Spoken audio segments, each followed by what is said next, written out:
The seven trumpets don't behave like prophecy. They read like an inner ear code, mapping the seven stages by which sound becomes conscious perception. Ear canal, eardrum, three bones, threshold, cochlear spiral, nerve transmission, brain reception. You've been told the seven trumpets of Revelation are future catastrophic events. Hail mixed with fire burning a third of the earth. A mountain thrown into the sea. Stars falling from heaven. But stars don't fall upon rivers. Mountains don't burn before they hit water. And John describes precise fractions, 1/3 repeatedly, with the obsessive detail of an engineer, not the vague language of a prophet watching distant future chaos. Over time, institutional incentives favored futurist readings. Allegorical interpretation lost ground in later polemical eras.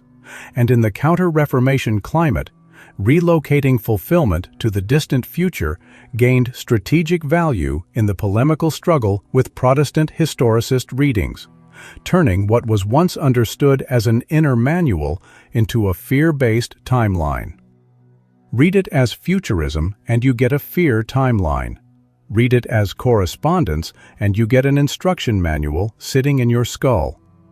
Keep reading it as prophecy and you'll miss the manual's order of operations, the instruction sequence for inner hearing that some inner lineage readers kept alive while institutional readings sidelined it. We're going to walk the text as a correspondence map, not medical diagnosis, but symbolic decoding, showing how each trumpet's imagery matches one stage of how your ears actually work, why the word trumpet itself was chosen, and why the phrase third part appears 13 times in Revelation 8-9, KJV wording. We'll decode the silence before the first trumpet, the bottomless pit of trumpet 5 as the cochlear spiral, and why trumpet 7 opens the temple in heaven, because that temple corresponds to your brain, and the 7 trumpets describe hearing itself. Look at what happens when you try to hold the literal reading. Revelation 8, verse 7. Hail and fire mingled with blood cast upon the earth, and the third part of trees was burnt up. Stars don't fall upon rivers. They're plasma spheres millions of miles away. Mountains don't stay burning when they hit water. Then in chapter 9, locusts emerge with faces like men, hair like women, iron breastplates, and tails like scorpions. But they're commanded not to kill, only to torment for 5 months. Nonsense as literal biology, precise as a correspondence map. Notice the fractions. The thirds keep repeating with mechanical regularity. If John were describing vague future catastrophes, why does he measure everything in thirds? Why specify 5 months? Give them a king named Destroyer. Describe their breastplates as iron. This reads like a diagram. The text wants you to notice the physics don't work. That's the signal to read it differently. But before we decode each trumpet, there's a moment of absolute silence. And that silence is the key to what follows. Revelation 8, verse 1. When he had opened the 7th seal, there was silence in heaven about the space of half an hour. This silence has no parallel anywhere else in Revelation. The book is constant cacophony, voices, thunderings, armies, beasts roaring. But here, after the 7th seal opens, everything stops. Total quiet. Half an hour of nothing. This corresponds to the meditation gateway. Elijah's revelation in 1 Kings 19:12 came not in earthquake, wind, or fire, but in a still, small voice. You can't hear inwardly until the external noise stops. Then, in verses 3-5, an angel offers incense with the prayers of all saints. The smoke rises. Then the angel fills the censer with fire and hurls it to earth. Voices, thunderings, lightnings, earthquake. The silent meditation produces the internal shift that initiates the hearing sequence. And 7 times in the messages to the 7 churches, Jesus says, He who has ears to hear, let him hear.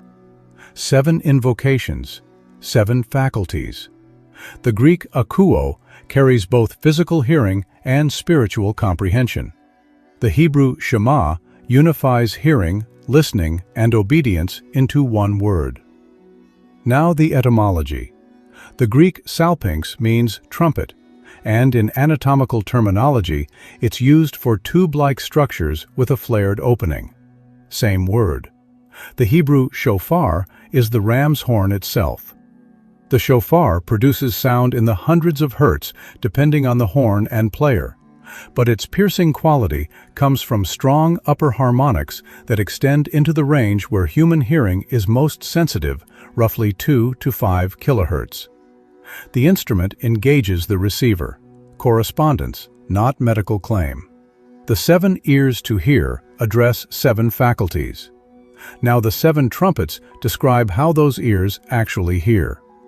The first trumpet strikes earth with hail and fire, and earth corresponds to the body's outermost receptor where sound first makes contact. Revelation 8, verse 7. The first angel sounded, and there followed hail and fire mingled with blood, cast upon the earth, and the third part of trees was burnt up. Sound waves first strike the outer ear. Earth is the physical body, the outermost receptor. Hail represents percussive impact of pressure waves. Fire represents the energy carried. Blood represents living tissue receiving impact. The burning signals transformation beginning. This corresponds to the pinna, the ear canal, the body's surface meeting acoustic pressure. Trumpet 2, Revelation 8, verses 8 and 9. As it were a great mountain burning with fire was cast into the sea, and the third part of the sea became blood.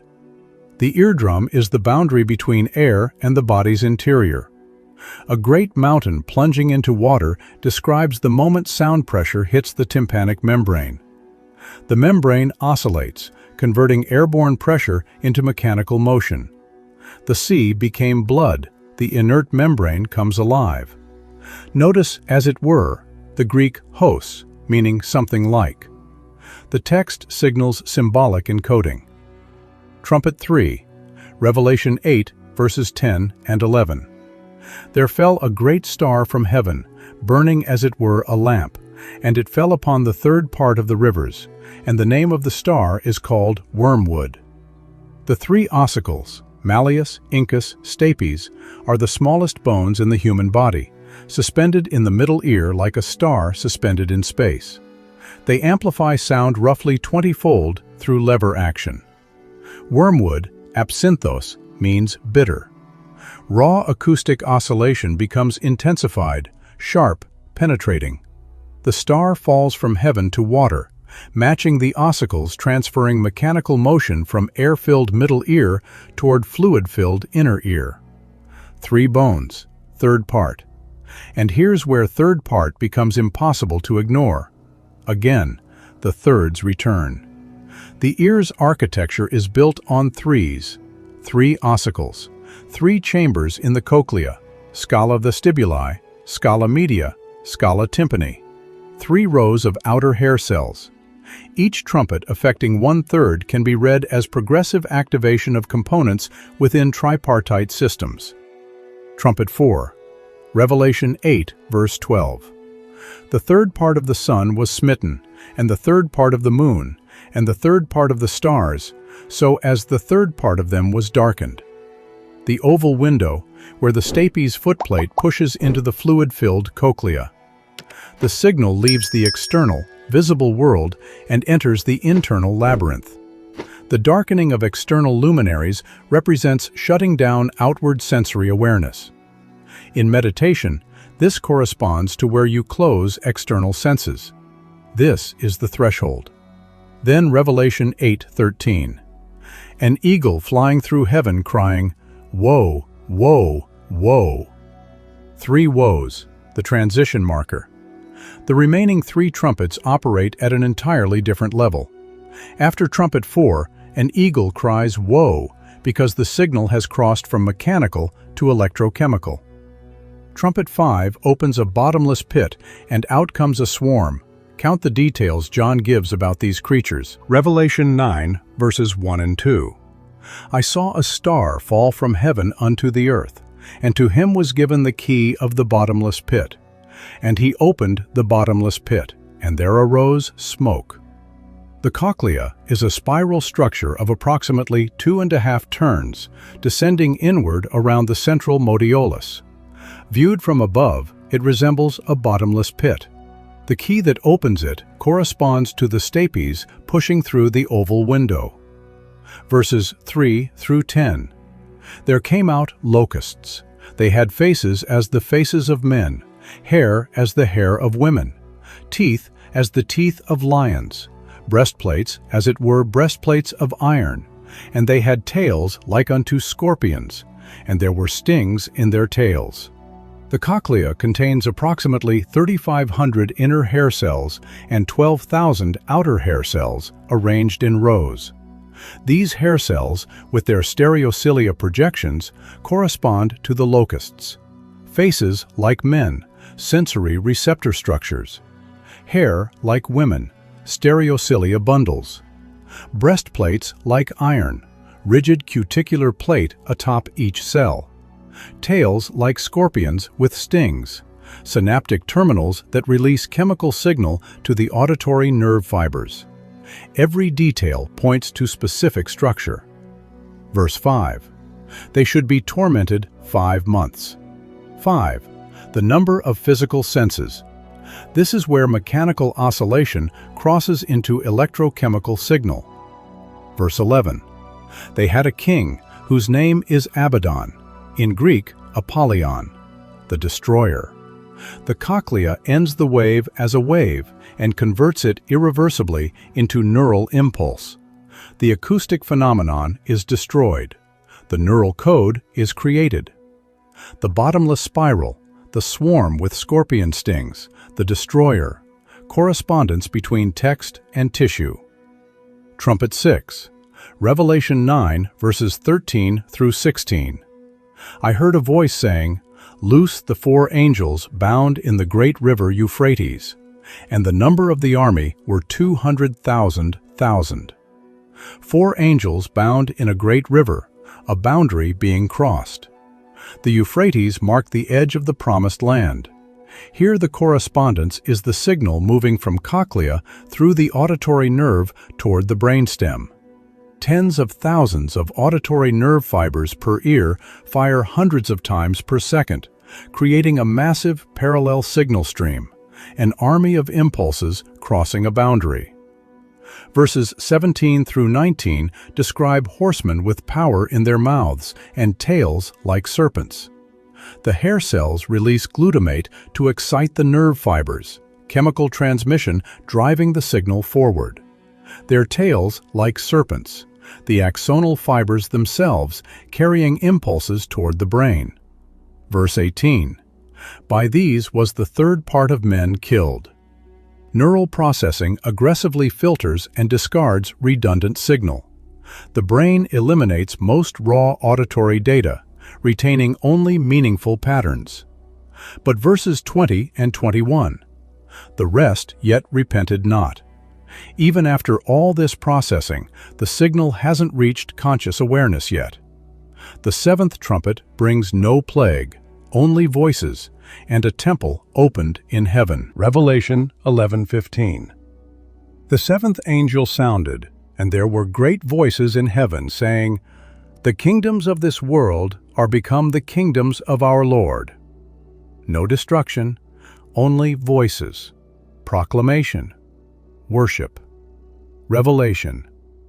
The signal has reached the auditory cortex in the temporal lobe, Heschel's gyrus, and conscious hearing occurs. Verses 16 and 17.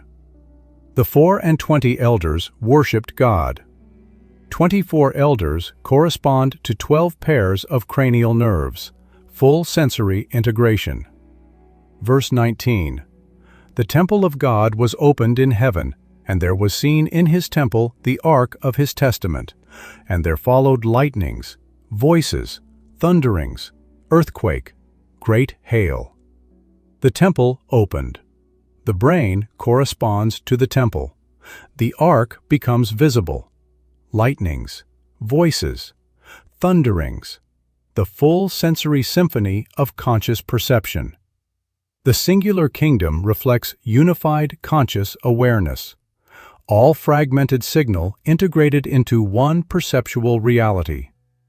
Compare where the sequence began. Revelation 8:1, silence in heaven. And now, temple opened, ark visible, voices filling heaven. From stillness to reception, the complete hearing cycle. Originism was condemned in the 6th century, and later tradition transmits anathemas against Origen, though the attribution remains disputed among scholars. Tychonius, censured by a Donatist council around 380, argued he interpreted the Apocalypse understanding all of it in a spiritual sense. The literalist futurist framework gained prominence during the Counter-Reformation. Jesuit Francisco Ribera published a major apocalypse commentary in 1590, and in the polemical climate, relocating fulfillment to the distant future gained strategic value. What was understood as an inner manual became a prophetic timeline. The modern popular catastrophe timeline reading surged in the 19th century. The text resisted. The physics don't work. The details are too precise. The fractions repeat like engineering specifications. The temple as brain correspondence is core esoteric teaching. The shift from destruction to revelation mirrors conscious perception emerging from unconscious signal processing. Silence opened the ear. Now the temple opens. From stillness to reception. So, what do you do with this? Here's the practice. Sit in silence. Revelation 8:1. Begin with sustained quiet for 3 to 5 minutes. No music, no words, just breath and stillness. First, attend to external sounds without labeling them. Notice how sound strikes the outer ear, moves the drum, amplifies inward. Track the pathway: reception, oscillation, amplification, threshold.